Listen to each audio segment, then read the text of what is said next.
pas. Je ne sais pas si ce connardovirus qui défraie la chronique en France et dans le monde entier est providentiel. Je ne sais pas si nous nous donnerons les moyens de sortir de la cruauté que nous feignons d'ignorer, dont nous avons pourtant à nous défaire. Car c'est bien de cela dont il s'agit de mon point de vue. Et c'est ce dont je vais tenter de blablater avec cette inspiration dada qui m'empuissante et dont j'espère qu'elle vous aide tout autant. La cruauté, non pas celle du virus, non, la cruauté dont nous, les humains, nous avons été capables vis-à-vis les uns des autres ces 2 derniers siècles avec l'augmentation mécanique de nos capacités de destruction.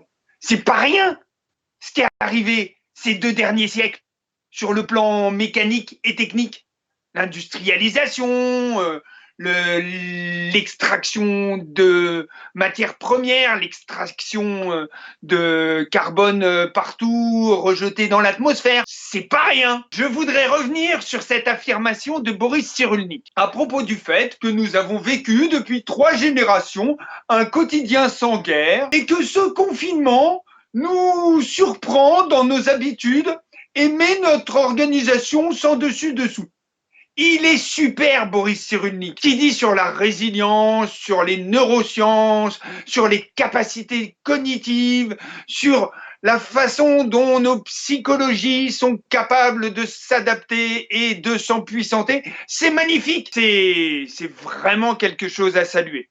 Sauf que là, il sort de son domaine de compétences et pour tout dire, de mon point de vue, c'est une énorme imbécilité que d'affirmer que nous avons vécu 3 générations sans guerre. Parce que notre société, elle est sans dessus, dessous, complètement à l'envers dans le cadre de ce confinement, et pas à cause du virus, pas à cause du confinement, pas à cause des habitudes confortables de 3 générations qui ont vécu sans mobilisation et sans extermination de masse, confortablement dans leur canapé. Non.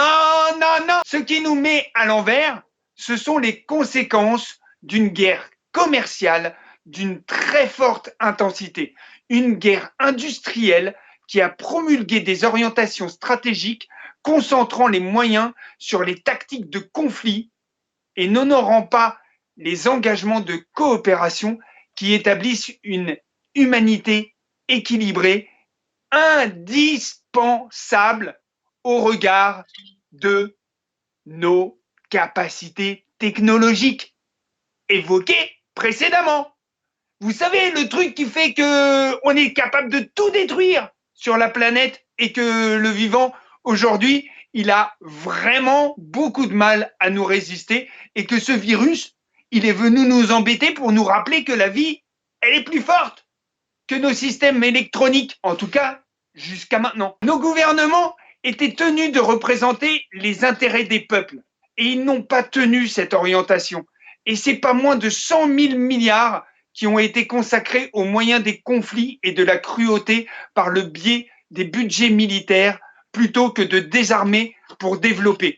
100 000 milliards qui auraient dû être consacrés aux besoins humains. Ce qui est clair, c'est que l'impact de ce connardovirus sur nos vies serait bien moindre si tous ces moyens matériels et humains avaient été consacrés à la recherche médicale, aux structures de soins, aux habitations, à l'éducation, à la coopération dans tous ces aspects et sur toute la planète. Je ne sais pas si nous allons créer les conditions du réveil de nous, peuple des Nations Unies. Je ne sais pas si nous allons être en capacité de réveiller cette citoyenneté mondiale et d'activer cette stratégie de coopération internationale en 2020.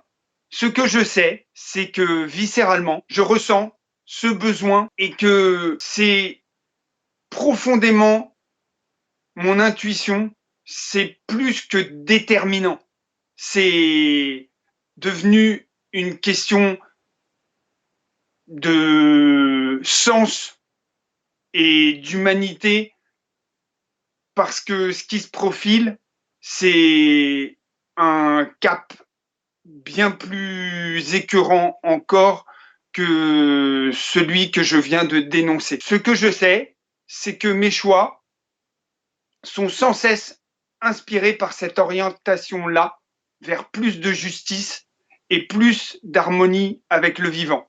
Je souhaite que cette chronique ait éclairé cette aspiration et que cela empuissantera votre déconfinement. À bon entendeur, c'était la chronique du docteur. Blabla. C'était bien, c'était bien. Il y avait des... J'ai vu des mollesses, hein. J'ai vu des gna là. Et je me suis fait chier, vous voyez, comme rarement. Vous voyez ce que c'est se faire chier?